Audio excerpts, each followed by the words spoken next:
What's going on, everybody? Welcome back to another episode of The Release Valve. I am your host, Sean Hanlon, and today's guest, I am lucky to have a certified life coach, motivational speaker, and author of some really cool empowerment books such as I Deserve It and Drama Detox. She uses a powerful blend of direct coaching, intuition, and astrology to help people break through the limitations and fears blocking them from their best life. It is my pleasure to introduce Daune Thompson. Welcome to The Release Valve, Daune. Thank you. Thank you for having me. It's a pleasure. I really appreciate it. No, I really appreciate it. I'm very excited about this. I started paying attention to you a little while ago, and the more I feel like I dove into what you're doing and the message that you're putting out there, the work that you're doing, I have to get her on this show. This is so cool. So I really appreciate you coming on. Thank you. So, I mean, to get started, one of the first things that really stood out to me was you call yourself a soul CEO activator. I think that's such a cool title in and of itself, but what does that mean for you, and when did that become a part of your identity? You know what's so funny is it became an identity at the end.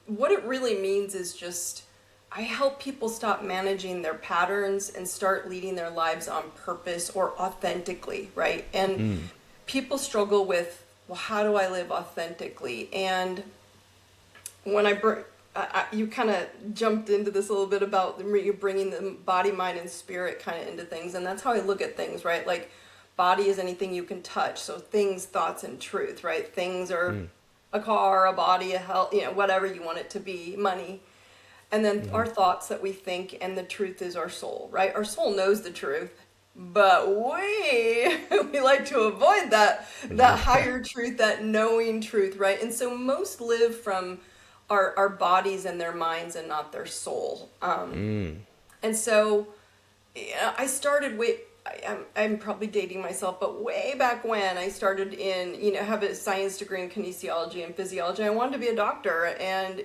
luckily I couldn't pass chemistry to get through those final testing, which it was a blessing because I would have broke all the rules and got kicked out anyway. So this was a good thing, right?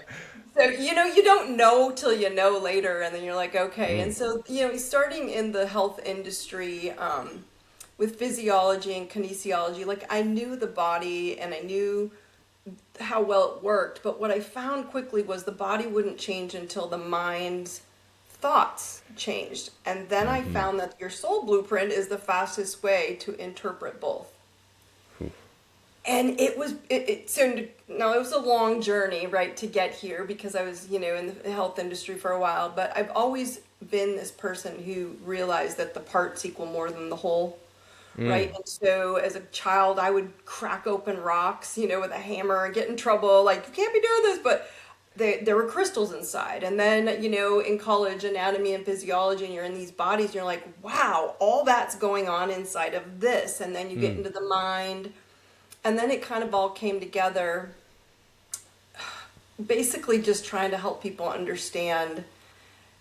My mission's kind of evolved into showing others how to live from their soul's blueprint, or we have a user's manual, right? We have a user's manual. People are like, I don't know how life works. I'm like, you have a user's manual to live the physical reality they want. And that user's manual for me was astrology, right? I don't really look at it like, let's tell your future, let's tell the tea leaves. That's just not really my personality. I mean, a lot of amazing astrologers out there who do that kind of work. That's fabulous. But I've been in corporate executive coaching and training most of my life. And so, it was woo-woo back in the day. Now it's spiritual is a very big topic, right?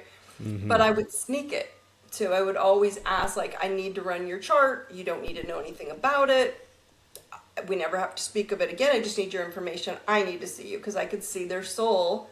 And a lot of times it would be someone would hire me to go, look, my sales manager is not doing well. My accountant, the head chef is not doing well, or whatever. And it was never the fact that they're not good at accounting. It was that there was a divorce. There was some emotional avoidance. There was, children's issues. There were health issues that they couldn't tap into. And so when you look from your soul, Your soul's like, aha, this is a lesson. This is a lesson you need to learn. There's nothing wrong with you. You're still an amazing accountant. You're still, And so we could validate people so much faster. And for me, I'm just not a big fan. I don't disregard therapy because I think it really is vital for certain people.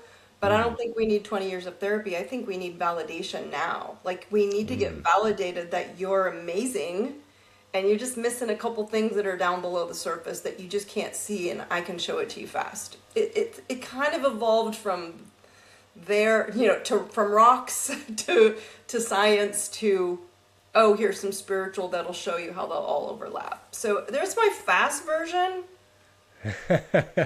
Now, I love that because I think you're so right.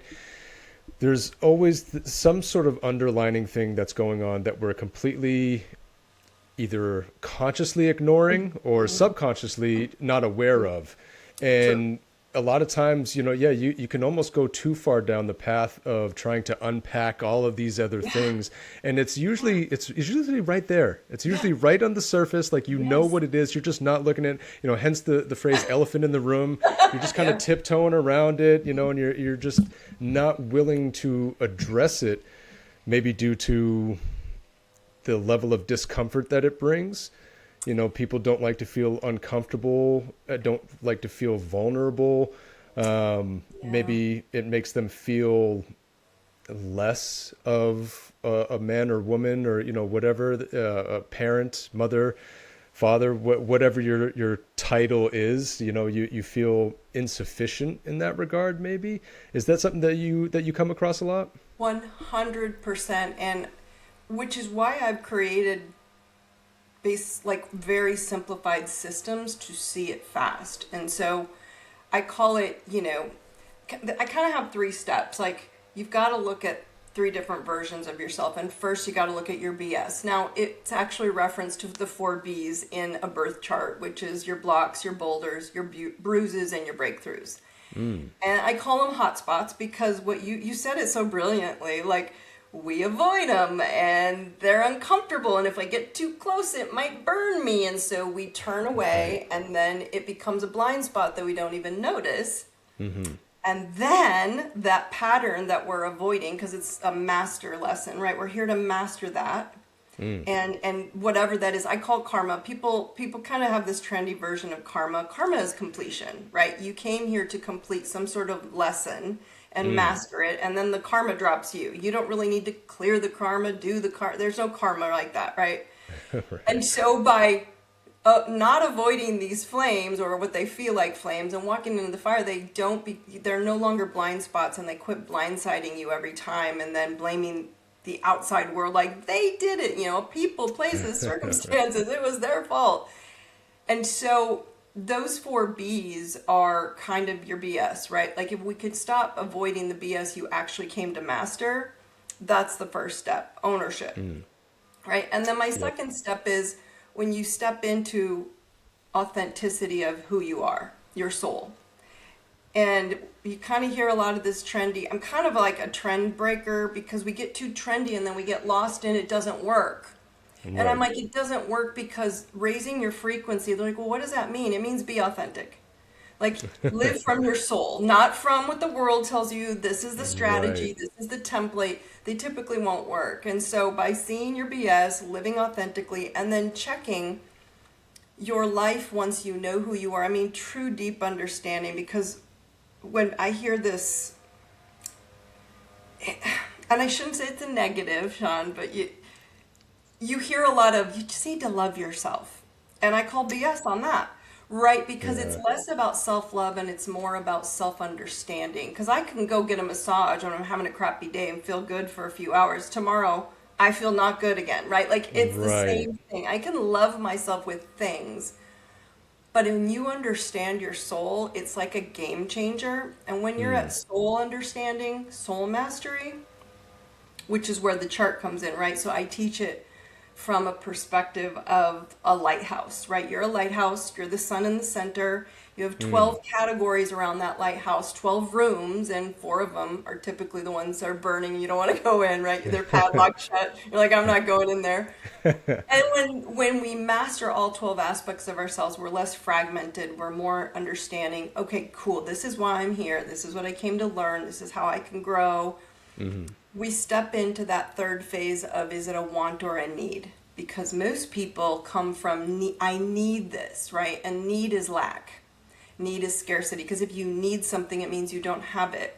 Now, wanting, right? Because I have a lot of very like high achieving, high net worth, very successful clients, and they're like, well, so am I supposed to not want the Ferrari? And I'm like, you actually in your chart, you love cars. Like, I go buy I don't know cars very well, so if that's the car you want or whatever the name, it's probably a good thing for you because you're not over needing it. You just love it. That's a Right. want, right? Or, hey, I want to be a organic farmer and I feel like I need to be a doctor, right? And so there's this aspect when we start waking up to ourselves, we start getting authentic, and literally the game changes. Right. So you're 100% on the mark. It's like we avoid the BS, we avoid stepping into authentic self, but once you're validated, you can start making more conscious decisions instead of subconscious that are, do I want it or do I need it? And if it's a needed, relationships, right? I need you. And I'm like, that's a lack position, Yep. right? Right. Yep. So that's kind of how I layer it all from psychology, the psychology of where those hot spots are. And you can take astrology out of it. You can put it right into epigenetics and go into science. And there's an emotional higher gene to the DNA. And that higher gene is very imprinted in your emotional thought patterns until you can see it. We're like, well, I don't know what that is. Okay, we can go to past lives. Well, I'm not very spiritual. I don't believe in that. Okay, then we can go to your lineage and look at your ancestral downloads, and you can see each of those, we'll call it generations, have imprinted that thought pattern or emotional pattern. And you have a blueprint that says you don't have to do that anymore, but you just didn't know you were. Right. So it can be at all levels. You can call it whatever you want, but it's just avoiding our BS. Yeah. Yeah. And I love that you word it that way too, because that's exactly what it is. And we're just so, because we're obviously emotionally attached to ourselves, that we feel like that if we call out that BS, that we're not living right, or we're doing something wrong, and everybody's going to start pointing fingers and laughing at us, or Right? whatever. Yeah. I mean, nowadays you're going to have people take videos of you and post it on YouTube or something Right. like that, like, look at this person doesn't know what they're doing. I Yeah. mean, the matter of the fact is that most people don't know what they're doing because they aren't living authentically, like you said. They're avoiding so much and are just kind of going through the motions of their lives. I go to work, I pay the bills, I do this, I do that, and that's it. And gosh, what's the percentage of people that aren't doing something that they love for a career or for a job, right? And I'm sure it's really high. And I've talked about this before. And that's fine. Not everybody's going to be able to Oh, get for to that sure. job or whatever it is.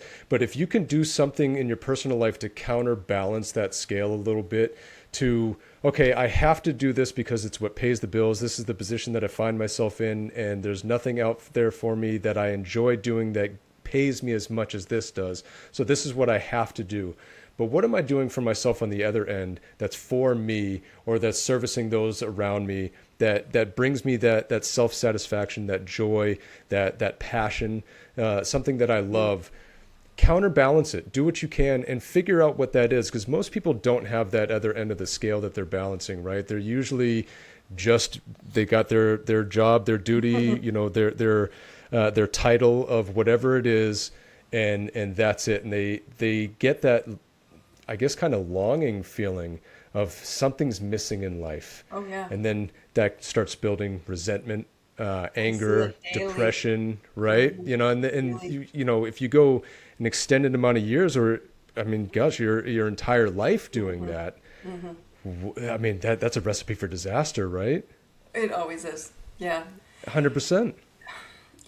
So this is a really good, it's a question I ask every coaching client, and I've seen multimillionaires successful, like off the rails, to single moms, 3 kids, just keeping it together, right? And we're kind of where the direction you've been going. And I ask them all the same question. What do you want? Like, if I asked you, what do you want right now? And I can tell you, out of 30 years of doing this, I don't think I've had one person be able to tell me what they want. Right. From a soul perspective of saying, I really want this. And when I say, take what you were talking about, the labels, right?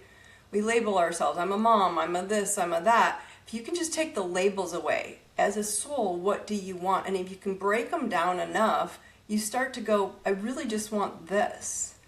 And it doesn't match what this rat wheel you're talking about of life, Right. And what's really sad is we don't take the time to sit with ourselves and understand ourselves and ask, what do I want? Mm-hmm. And that's how you can navigate. Doesn't mean life's going to get like so basic and easy that you don't have challenges, because that's the whole reason we're on this earth plane, right? Is to learn, and we only learn through growth, right? Like or Right. through pressure. Pressure is what says, "Ooh, that's kind of hot. Go the other way." But at the end of the day, it's a really big question that a lot of people struggle to ask themselves. Mm-hmm. Yeah, absolutely. Spending that time, because a lot of people, I mean, it's scary for a lot of people because they can't answer that question right off the bat. So they feel like, oh, I don't know. And you get that kind of flustered reaction from people, and they're like, I don't know. So I know some people, they almost feel selfish in Yes. thinking about themselves to that degree, Yes. especially when they're a mom or a Yes. wife, husband, whatever, a parent. Yep. They have all these other, responsibilities. They feel almost selfish in spending actual quality time thinking about themselves, Mm-hmm. who they are, what they Mm-hmm. want, what they don't want, what they believe in, what they Right. don't believe in, what makes them feel good, what makes them feel happy, what makes them feel Sure. sad. Like all of those simple questions. And they, so yeah, again, they shy away from it. They go in the other direction, and it just never gets addressed. And people don't realize the more that you ignore yourself, that has an effect on those around you. Oh, hands down. I say it all the time. I feel like we have an aura around us, and it's like this bubble that we Yep. just walk around with. And when we come in contact with other people, it's going to come in contact with their bubble, their aura. And if Absolutely. you're carrying all of that negative, harboring negative emotions or unaddressed feelings or ignored thought processes or whatever it is, you don't understand that you're acting a little different than you normally would if you were on top of those things, that you were even aware of your aura and how it affects other people. They don't realize that. And that's something, and I speak from experience because that was something that I didn't realize for a long time either. I just blissfully went through this life, not a care in the world, didn't think about tomorrow, was just doing here, right now. And I put it together later on, embarrassed to say that I started realizing how negative of an impact I was having on other people. I never Mm-hmm. intended to. Like it wasn't I never intentionally wanted to hurt anybody or give them a negative experience in life, and didn't realize that it was something that could have had a lasting effect on them as well. That they could look at guys differently because of me. Right. They could look at relationships differently because of me. Right. Bosses, coworkers, whatever title that I've held in the past, I didn't really put that together until, my mid 30s. And then it was like a panic almost of like, oh no, I need to now make up for all of the wrong that I've done. And then, after a little while, I kind of put things together. It's like, no, I just need to do better going forward. I need Mm-hmm. to be more conscious of myself and work on myself more, do better, and then that's going to help me, help me move past those things from my past, is to know that I wouldn't do those same things now, that I would handle things better, I would handle things differently. And I've talked about this so many times, and I've told it so many times to my wife, because I told her that's what led me to you. Oh I yeah. wouldn't have I wouldn't have entertained what we ended up having going on because I just wasn't there. I wasn't there for that. And me doing that soul searching, spending that time with myself and really, and I use this phrase all the time, being honest with what I was seeing in the mirror. Mm-hmm. And it took a little while, it took a lot of work, but it changed me complete 180. And that's one of my biggest goals now is to help other people even just look in the mirror, let alone, Love. we'll start working on being honest with it after, but just take a look in the mirror first. Yeah. And that was one of the big changing points in my life was actually just, like I said, being honest with what I was seeing in the mirror. Y- y- I'm gonna put your hand out, put it right here, because that's amazing. So, I mean, I know you know that you and I talked kind of exchanged a little bit, and the basis of everything I do is self mastery, right? And the Hmm. center of my work. And self mastery isn't perfect, right? Like, it's not about being perfect. You had to find kind of slip and slide a little bit, but it's being aware. And the moment you became aware of you, true understanding of who you are, Hmm. that's kind of the game changer. And I think that's one of the biggest pieces. And I would call you're kind of a fully lit lighthouse, right? So you still, we all do, still have those 4 hotspot rooms that kind of flare up sometimes. I'm like, oh no, no, no, but I have more awareness of Right. myself when I'm losing myself. And I call it, my energy field is leaking. It's the same Hmm. thing. Ooh, I And like we're that. all energetic beings, and if I don't Hmm. have complete energy pushing out and I let go of some of it, my energy starts leaking, or it's the doors open and I'm letting in, i.e., like you said, I'm letting in negative energy to my own energy field and I become it, right? And I'm like, what's wrong with Right. me? And so we're less aware. And now you step into that awareness of full lighthouse, which is kind of what you explained. The best, it was a very good description of it, because when you step into full understanding, right, you catching those unaware patterns while it's happening, when you're happening right now and catching it, right? It's not 6 months later when you're journaling, like, oh, like you're in the now, always catching, Right. like, oh, wait, I think I'll check on this. And so I think the biggest misconception is that, like, people think that healing is forever, like it's their burden to carry. And like you were saying, I did it for a long time, but then I was like, no. And Right. this is a big deal because it's that simply that karma that you came to learn, and most people don't realize health, wealth, or love. It's the same pattern in different circumstances, in different pants, and in different people. It's really the same pattern. And so you're just basically here to get your master's degree with some extra lessons and some extra practice to get confident in that category of your life. And there were probably a few things that you're like, if I don't get this together, I'm not getting that haughty, amazing, beautiful, powerful woman, right? And so you Right. fixed you attracted her, you didn't seek her in the Ooh, new you, yeah. right? I Does love that that. make, Yeah, yeah. absolutely. Timing is everything, and if you're wasting your time not putting your best foot forward, not taking that time to realize who you are, and again, Hmm. that effect that you're having on others, that's the thing. You're wasting that time. You are.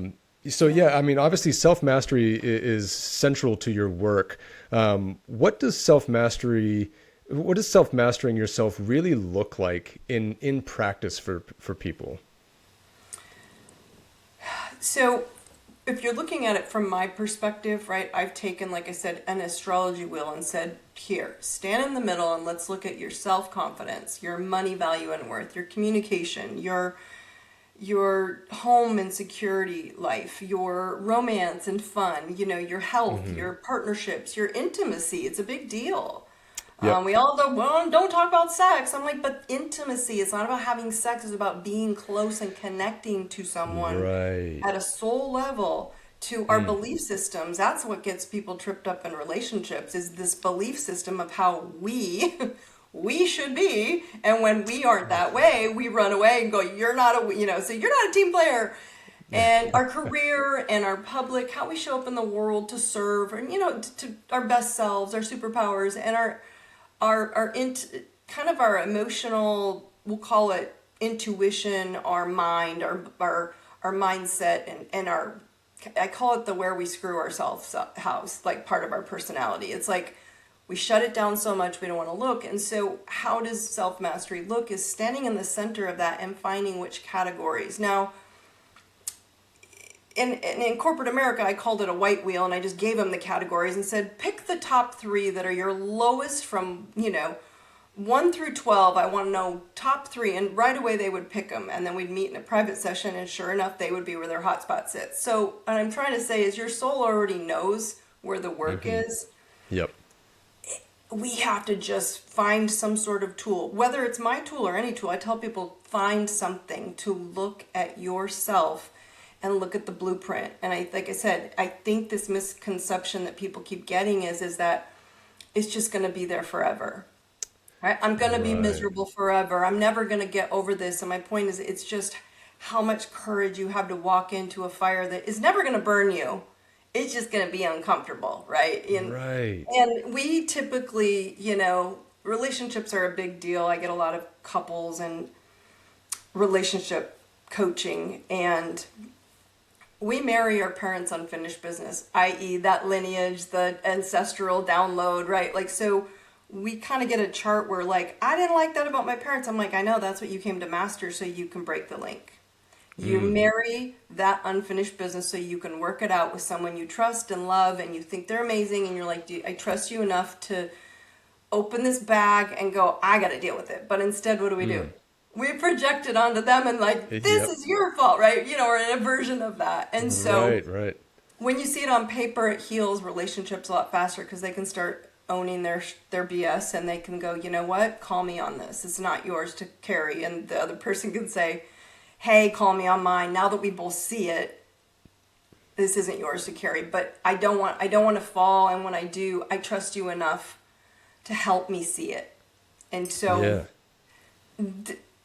self-mastered, you're in a relationship with everything, aren't you? I mean, you're in a relationship with money, you're in a relationship with people, you're in a relationship with, so that's absolutely the truest level. If I were to say it basic, Yeah, no, I think you're 100% right. It's that being honest with what you're bringing to the table, what you're bringing to the relationship, because we're so quick to point the finger at somebody else because it's so much easier, right? It's so much easier to say, oh, this is your fault, or, yeah, I did this, but it's because you did that first, or, that's in response to this. And we're so quick to chalk up, well, I am who I am. That's just how it is. My mom was the same way or whatever. Like, it's in my DNA. I can't help it. And it's like, well, I hear what you're saying, but there is something that you can do about it. And I was just having this conversation too. And one of my favorite quotes is, no one's at fault, but everyone's responsible. There comes a point in your life that you have to take responsibility for your actions. You can pull that whole, it was my upbringing or it's in my DNA, all that stuff to a certain point. Yep. But then when you get to being an adult, in adult relationships, whether it's with a significant other or money or even just yourself, you have to take responsibility. You have to take accountability for your actions. You don't have to you shouldn't be coming up with excuses. And they'd like to say that it's validation or it's the reasons why. And at the end of the day, it's not. It's just excuses. And that's all it is. That's what you're saying to help make you feel better about your faults instead of doing the actual work, because it's hard. And I think, I think that's one of the biggest things with a lot of people is they don't like to feel uncomfortable. They don't like to put in work that there's not this immediate result. An immediate, when you work out, you're sore, and if you work out long enough, you'll start to build muscles or lose fat, and you can physically see that. But a lot of times when you're doing work on yourself, you're not going to see those results immediately. You're not going to look in the mirror and see something different. It's not until you start really putting those things into action, one, addressing those faults, addressing those things that you want to better about yourself, and start putting into practice, start putting it into action, and make an active change in, like you said earlier, your thought processes around it. And that's one of the most common things that I see is just people kind of in denial about the things that they have going on, or just again, it's so much easier to say that's just who I am. That's just what I do. I hurt people, or I let people hurt me, or I always attract this type of guy, or whatever whatever cliche you can throw out there. It's the same thing as when kids used to say, "Oh, it's my teacher doesn't like me." So Kids in school, they would say, because it was so much easier to say, it's so much easier than to say, I wasn't applying myself. I wasn't paying attention in class. I didn't study. I didn't do this. I didn't do, fill in the blank. It's so much easier to point the blame at the external than it is to point it at the internal. It's well said. It's hard. It's so hard. It's so hard. And I don't mean to talk about it as if it's, all you have to do is just point the finger at yourself and, everything will line up. But it is a lot easier than people think. And once you start looking internally for those answers, then it's almost like working out. The stronger it gets, the easier it gets. Right. And the more you do it, for me at least, it was almost exciting to find what else can I do to better myself here? What else can I do to grow? Yeah. And again, I've talked about this before too. This is something that never has to end. It's not like going to school. Once you get through 12th grade, you graduate and then you're done. No, you could be 87 years old and learn something new about yourself that you can work on and get better at, or learn, or whatever the case is, and apply it and just live a better life because of it. Right. So speaking of tools, you use astrology as a coaching tool. How did that come into practice? When did that start for you? Do you ever run into clients who are skeptical about that type of work? Oh, yes, and yes. So how did it come into practice? Because I was tired of having the same conversation over and over and over again. I mean, it was more of it's something I've been doing since I was 12, right? And this was, okay, I'm aging myself. This was back in the day where there were no astrology programs or anything. You did this all by hand and from a book, and you were breaking down someone's blueprint. I call it your soul's map. Mm-hmm. And so how it was more just a hobby, kind of this is fascinating. And why it was fascinating for me was because I saw, again, the good in everybody. I'm like, well, they're a jerk, or, oh my God, so-and-so. And I'm just like, oh, what's their sign? Oh, that's just how that's their personality. They're not trying to be mean so I was always kind of using the energy more of to understand people instead of judge. Now that was just this younger practice, right? And so as I grew into this coaching, and I was a natural born counselor coach, it just kind of, it kind of runs through my veins. It wasn't like I was trying. I tried to not do it, and it was natural. And so then once I got into coaching, right, I realized that everything you just shared, kind of a spin-off of your last question, all your comments were so brilliant, because it was we want to blame, we have this excuse, this way I can't, whatever, it's their fault. And the second I pull up a chart and go, well, here are 4 spots, here's the 4 categories of your life, let's not worry about the rest of you, and they're like, oh, and they match those things you just said, that they were mean to me, I keep repeating the same bad boyfriends or whatever it was, right? And so it kind of just locked in, and it was something for me was I just needed to use it for me, for my own person. I don't do typical normal astrology. I use it more for, I give you a gift. I give you the tool, here, look at yourself, and now let's talk about you. And so I don't use astrology really, as I said, to predict the future. I use it to expose your patterns. And when you see the patterns fast, right, it's basically the blueprint of your subconscious. It's all the stuff you don't want to see, can't see, blaming, your triggers, your defaults, your addictions, your blind spots, all these things that we don't want to look at, because everybody's got one. Everybody's like, I don't have an addiction. I'm like, pick your poison. Everybody's got something. From exercise to, cocaine to shopping. I don't care what it is. It's something, right? To basically, we'll just put a little bit of a padding around the things we don't want to admit, we don't want to do, basically, right? And so I never set out to use it. that's what's funny about it is I tried to avoid it for a long time. As I shared in corporate America, it wasn't back in my day and age, it was very like, oh, woo woo. And I was like, okay, then I'm just going to do it behind the scenes. But I was so fast at validating that then I was just go, hey, so and so said you worked with them. Can you work with me? I'm like, sure, but I'm going to use my same technique. And then they didn't care. They just like, whatever you did over there, I want you to do it over here. Because I wasn't really predicting, I was actually validating. And so it was a most efficient way to show people always what's running inside that they can't see. And so really I just took it from showing people what they can't see and making them able to see it quick. And the faster you see it, right, everything drops and you can make a plan. Now, as for the skeptics, I love them. I love skeptics, right? Turning them around on it. Right, but because of exactly that. Because within minutes, they're like, okay, wait. Like, how do you know that about me? And and so it definitely was almost more, like you said, it's more fun now because I'm like, okay, just, you don't have to know anything about it.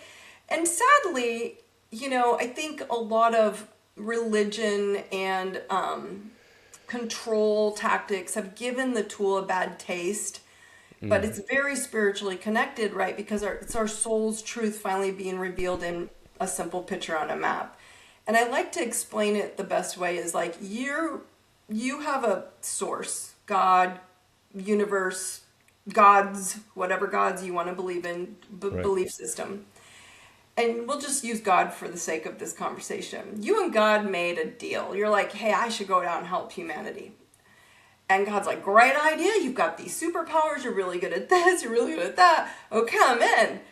But hey, Sean, you got to work on these couple things because that part of your journey has not been mastered. You're like, I'm not doing that anymore. I've already done that. Past lives, how many lifetimes, how many family generate? No, I'm not doing it. And beep, the soul's born and it basically passes through the galaxy, through the universe, through the solar system. And as we talked about your aura, you can just imagine, you can look at it through acupuncture. We are an energetic grid of energy and electricity. And that grid looks kind of like longitude, latitude, expanding out into infinite, right? And so you're passing through this grid of planets and energy and patterns. And then that grid of energy at that time, at that day, the day you were born, gets tattooed on your soul. And you're born with a blueprint and a map and a user's manual that we could use, but we rarely use it. Until I said, let's just use it for the basics to help you master your life faster. Because, I waited too long. Like, I had these tools and I helped everybody else, and then one day I was like, wait a minute, I better look at Dawn, like, Right. why am I repeating these things? And I was like, oh my gosh, I'm just as much, so we're all here to learn. It just, when you're ready to look, wouldn't you say? Like when you're actually ready to look, it wouldn't matter what the tool is, but that's the tool I use because it's fast. Yeah, no, 100%. Yeah, I've said this before too. The things that, the right time, like I said, timing is everything. Frequency, vibrations. You're not always ready to receive the message that is going to actually change your life. Right.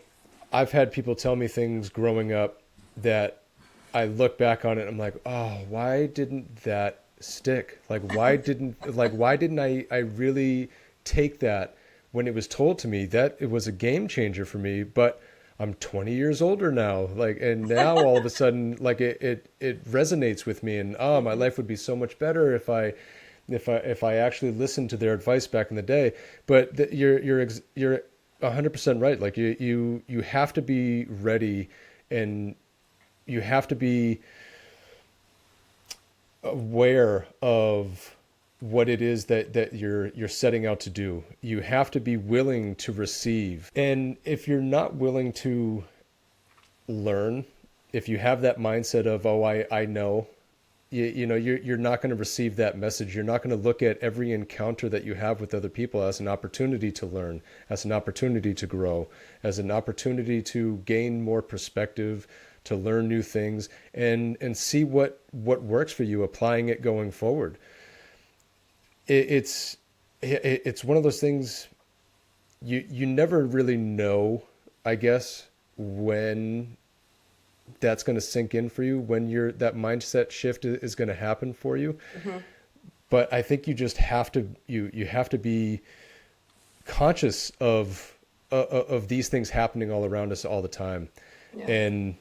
and just yeah, having that open mindset to being able to learn and not be so closed minded, to not be so stuck, I guess, in your thought processes and your feelings, and not be so married to, yeah, this is who I am, this is how I Hmm. do things, and yeah, so I think it's funny, and I wish that I could have been a fly on the wall in some of those rooms that you've been in with Oh people yeah, that you would are love it. just, oh yeah, like, no, I'm not into astrology.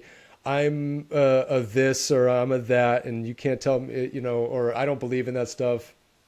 And then yeah, you break it down, and yeah, just to see the look on their faces when they're like, whoa, wait a minute. Yeah. Because I think there is something to it. When I first saw that you use astrology as a tool, I was like, oh, that's interesting. I wonder how she uses it. So I love I love the way that you approach it. I love the way that you apply it, and I love that it was something that you weren't even necessarily seeking to use as a Hmm. tool so much Hmm. as it just kind of happened because of the patterns that you see, and it's too spot on. And so I love the fact that you do deal with skeptics, and that yeah, they are sometimes not willing to receive that message until it's just right in their face. You can't even ignore it anymore. And the mindset shift that occurs with that, once they can't deny the facts that you're giving them about themselves, right?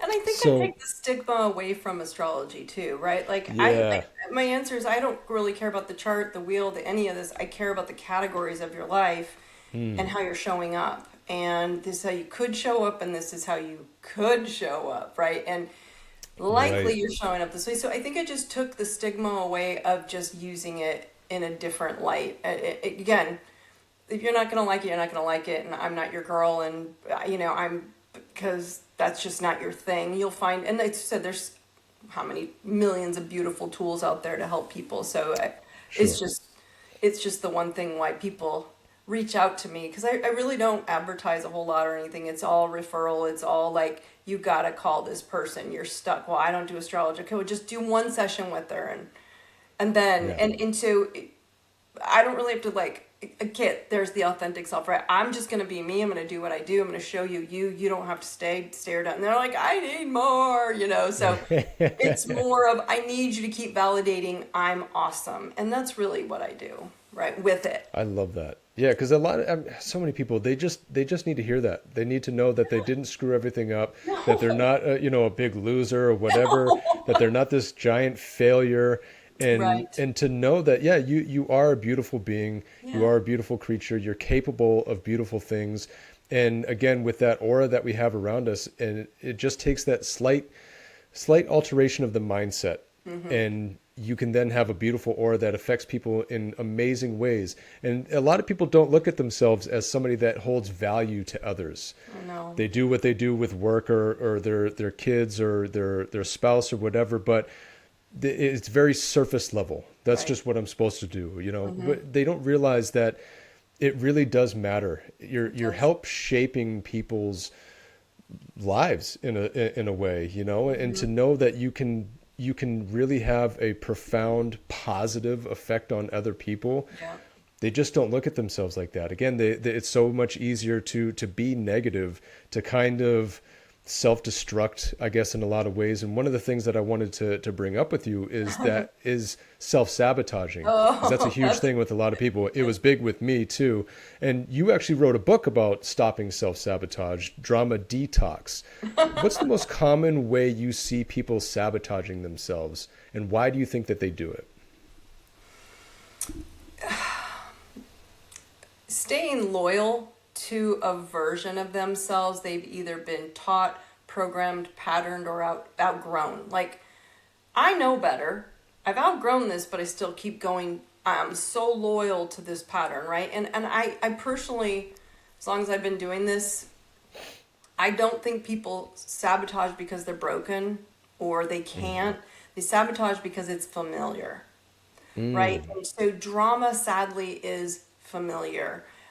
We replace if you replace the word of drama with like basically unhealthy love, right? And so we are familiar with unhealthy love. You were just refreshing, like we're so addicted to negativity. No, they're addicted to the unhealthy version of love, and we all just want to be loved.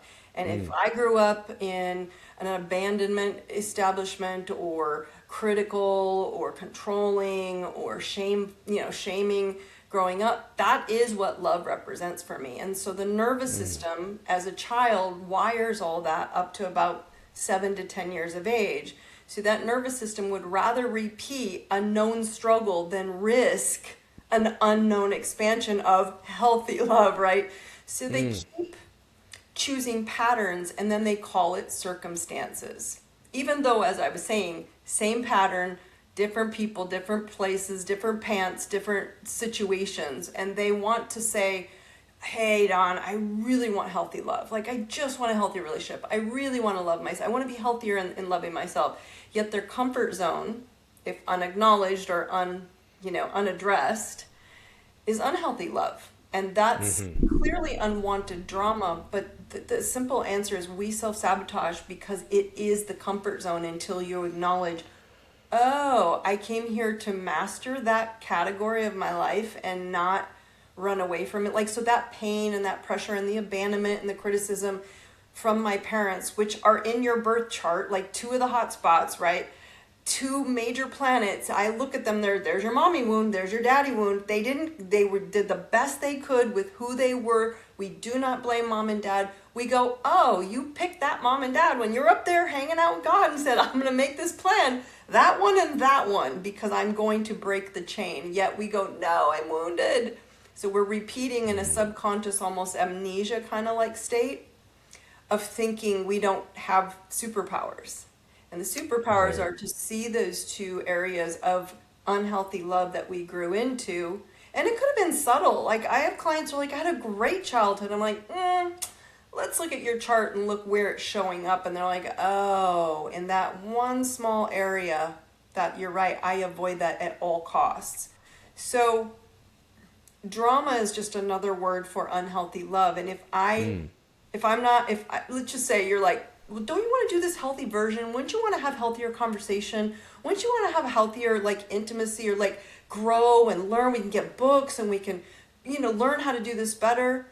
It goes against everything that child's nervous system feels safe. That's so unsafe to go grow and heal it because it's just in there. Now, if you see it as a lesson, you're like, oh, so baby steps are probably a great option for you to keep going. You can do this. That's where your amazing superpower, beautiful human being, you came to do this, so you got this kind of a thing. Does that make sense? Yeah, oh, 100%. Yeah. And again, I think that just so many people just need to hear that. They need to know that and feel that and understand that they do hold that space, that they are valuable to not just themselves but to everybody else.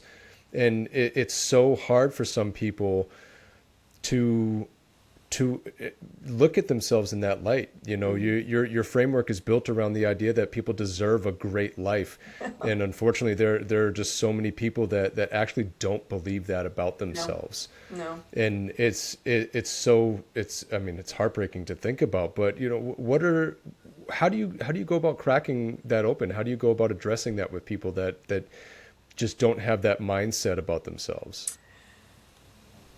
So it's kind of twofold. It's either you're not ready, and a lot of people don't like that. I mean, a lot of people try to work with me, and I'm like, you're just not ready because I'll show them this is what you're here to get better at, and they're not ready, and I tell them it's okay because my answer to everyone is you are perfect. Right? You are perfect and you just came to master a couple things and you don't like going to school. I didn't like school.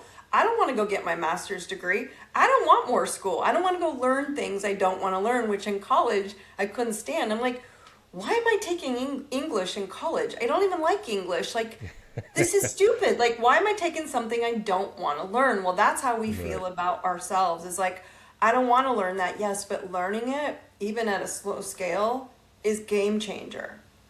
And that's the challenge. So then you have the other category of client or people in the world who are like, I want to learn it, but they're kind of learning junkies, if that makes sense. And so they're learning strategy techniques, but they're really not learning their soul. And they're really not seeing that this is what I need to learn, right? I'm here to learn how to, change my belief system, to actually be a better parent, and raise my money and value and worth, and learn how to partner with people or get help, receive help, right? Like, that's it. Don't worry about the rest of the world. Don't worry about what's going on in the world. Like, none of that matters but you learning how to grow in these little categories. But most people think that there's something wrong with them, and they got to hold on to that. It's a label, right? They can hang on to the label. They can hang on to, well, I was diagnosed. Well, I was told I'm this. Well, I was told I'm not good enough for that. I was told. And so it's a label they've kind of latched into, and then they make that label their identity. And Right. that's Yeah, a hard... 100%. Yeah, it becomes a crutch. Yes. And I'm glad that you said identity, Or an because excuse, right? right, yeah, exactly. That's why I say it becomes a crutch, but crutches don't help people walk. No. It may take the weight and the Sure. off the injury or whatever the case is, but you're not going to be able to walk long term. It's going to cause other issues. It's going to cause your armpits are going to start hurting. Your arms are going to get weak. Your joints are Yes. going to get achy because you're not supposed to move that way. You're supposed to be able to walk. You're supposed to be able to, and that's the thing is, people don't want to take the time that it takes to actually get better, to actually, because again, it's so much easier to just have that be a part of your identity. I had such a chip on my shoulder for various different reasons growing up. I had such a chip on my shoulder about certain things, and I then realized that I got certain levels of attention because of that chip on my shoulder. Yeah. And so it became a part of my identity. I'm that person that acts this way in these circumstances, or in these scenarios, because of these circumstances, the things that have happened to me in my life, and that's who I am. And I was ready to sail off into the sunset with that as part of my identity, and that's what people were going to say about me once I was gone.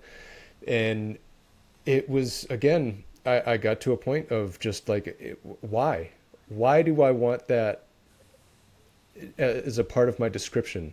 Why do I want other people to look at me in that light? I'm not addressing something here. There's something going on that I'm not, maybe I don't feel efficient enough in certain areas, so it's easier for me to just say this is the reason why. And again, it's just excuses. And I know it's not easy, because I know for a fact, because it wasn't easy for me.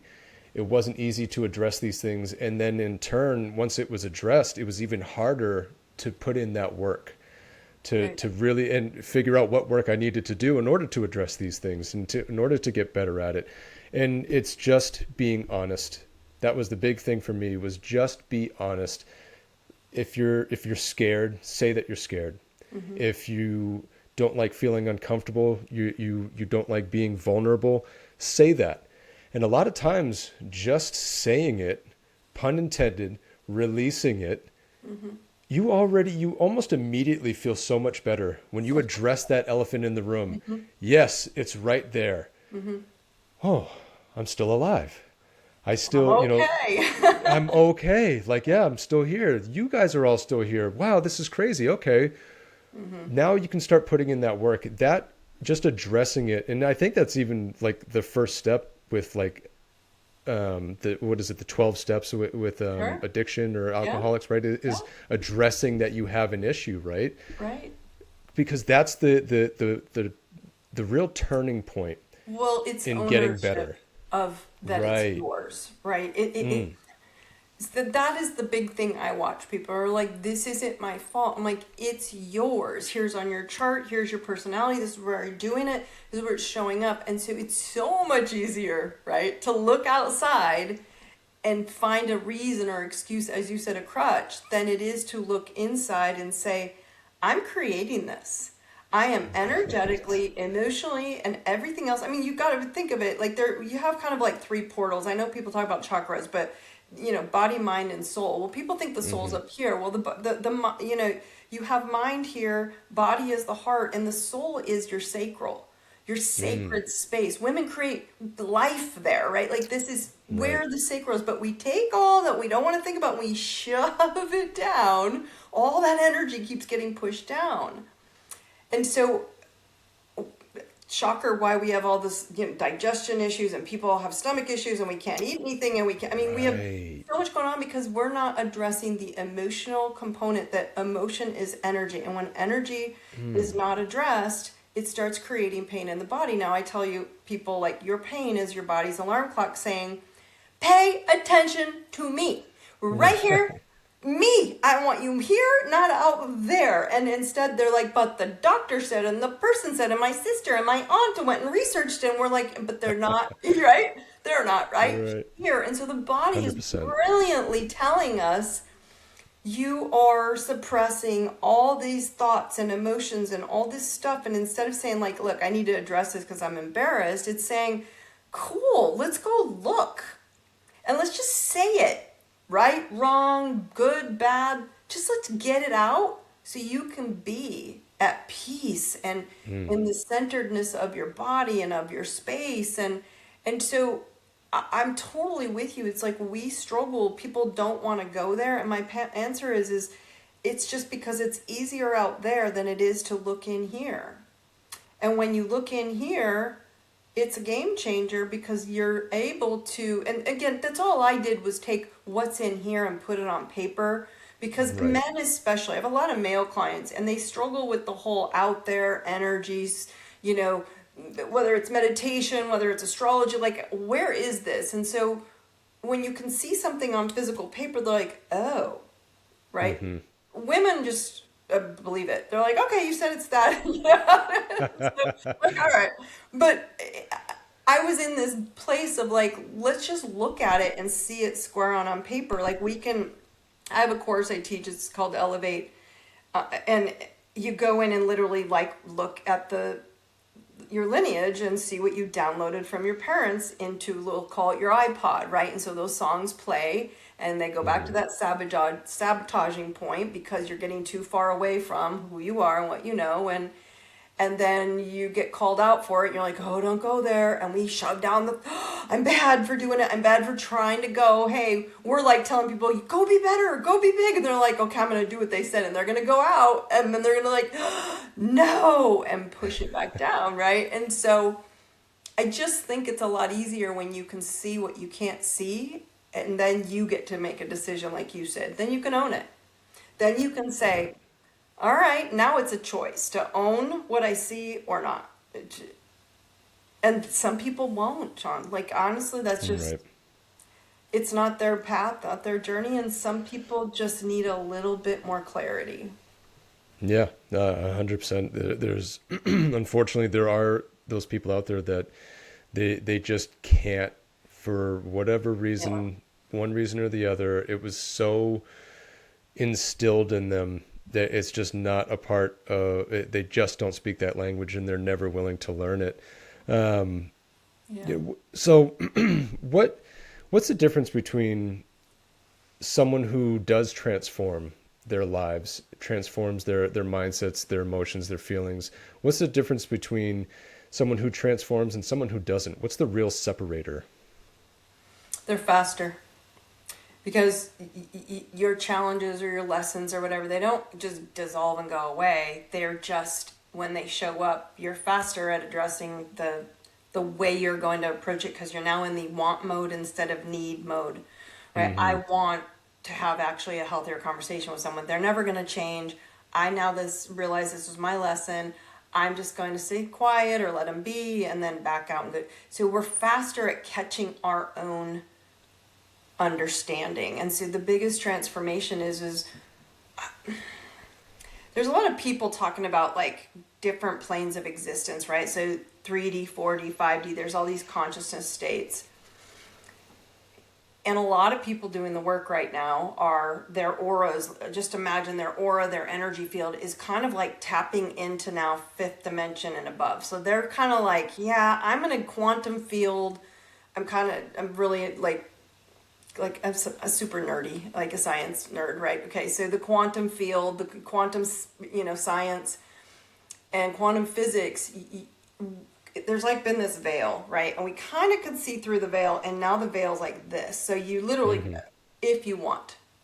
And so now that we're tapping in those who are doing the work, as you said, the transformers are almost, they're just faster. They're downloading information, they're getting ideas because they're clear and authentic in what they need to download and accept, like what I want and what I don't want. What I want in my soul to make me bigger. And they're just faster at adapting to moving into this more quantum speed. Because have you noticed how fast time's going? I mean, right? That's the quantum field kind of, we're getting more connected into this. Why are we taking so long to do all this kind of mode? And so the speed is information, downloading, addressing things, integrating is becoming faster, which is cool if you're you and I doing the work, right? And going, because I mean, I do this for a living and I still get tripped up, like I said, but I'm faster, Right. much faster, right? I catch it. Yep. And so this is the best description. And those who don't, the best way I can explain is you almost won't be able to see them anymore. It's like they'll be there, but you won't have like this need to connect anymore, and they won't almost be able to see you. The best visual I can give you, because it's not like we're in two worlds, but we kind of are. Because this speed of energy, you won't sit there as long. They might be there. It might be a sibling. It might be a family member. It might be an ex person or whoever it is, a coworker, and they were bothering you, right? They're bullying you or whatever, and now you just don't. The speed of getting out of it is faster. So we're kind of in like these two worlds. The those who are going to do the work and self-understand and evolve and elevate out of this reality they don't want. So I call it your reality check, because relationships reveal our reality, hands down. Like the people in your life reveal that's your reality. And you're like, but I don't like them. Okay, but that's your reality right now. So if you don't want that reality, you got to look inside and say, what about me has to evolve and change some of these things for me so that they don't connect to you anymore. Oh, I love that. I love that. 'Cause I think you're so right. And that was something for myself too, that it like I talked about earlier, it took me years to accept something or to look back on it and kind of self-assess or review it for myself. And now it's such an immediate thought process of mine to self-assess. Why did I just react that way? Right. Why am I feeling this way? Why did I say the thing? Why did I? And my wife and I, we call it the comeback, because we'll be in a situation, say we disagree or something like that. We walk out of the room, and both of us will do it now. We kind of, all right, why did that just go down the way that it did? Yes. And then we come back into the room and be like, all right, listen, sorry. I had this going on, and I think I was hanging on to that thought, and this is why I apologize. Let's try this again. Let's have this conversation again. And I think more people need to take that time to stop validating the negatives, that the negative reactions, because nobody's perfect. We're going to have in the sense that we're not always going to have the best reaction to something. We're not always going to have the best action, reaction, thought process, feeling, or whatever. And a lot of times when we get removed from that situation, we kind of calm down a little bit. We can think more clearly. And then it's oh, okay. But some people will still head down that road of like, well, no, again, I didn't do this, and I did this and it wasn't good, but you did this too. And they start justifying the negatives, as opposed to, okay, you did that thing or you said that thing, but that doesn't mean I had to act the way that I did. And So if you the took more that that we a do little, that, right? if you took that, stay there, because if you took that a level lower, that's the need thing I'm talking about. I'm Right. tired, I'm exhausted, I'm hungry, I'm overwhelmed with something. So our energy Mm, comes down, we get vulnerable, and we immediately would go to that 7-year-old that needs the unhealthy love. And so, and think of it, I mean, mm, a child throwing a tantrum like for something. And so right. instead, we have a sparring match, or we throw a dagger, or we say something, because I try to explain to people, nothing comes out of you that isn't intentional. There's either a need behind it or unintentional. With my husband and I, look, there is no my intention is here, this is something I want. I don't know if it's in your field right now, I don't even know if you're capable of it right now, but if you're not right now, could you talk through it with me later when we can talk about Mm, how to get that want, fulfilled. And it may be yeah. uncomfortable for you, it may not, but I know it's a want, right? Instead of, I can't believe you and you didn't answer when I called, and then I turn it about him when now my emotional needy self is coming out, right? And so when we start acknowledging that need or want, you, like I said, you're faster at catching it, because our daggers, nobody wants to say something harmful to your spouse. Like, I really don't believe Right. that.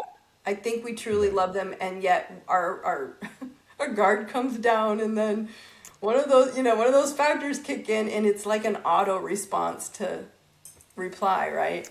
Right. Yeah. 100%. Yeah. 100%. So to excuse me to I know we're getting a little over an hour here, but I have one last It's question for fun. you. What's one thing you know now about self mastery that you wish you had known 20 years ago? Oh my gosh. It's a tough Everything. one. Right, right. I wish I knew everything then, so funny. Um, that nothing outside me was ever the answer.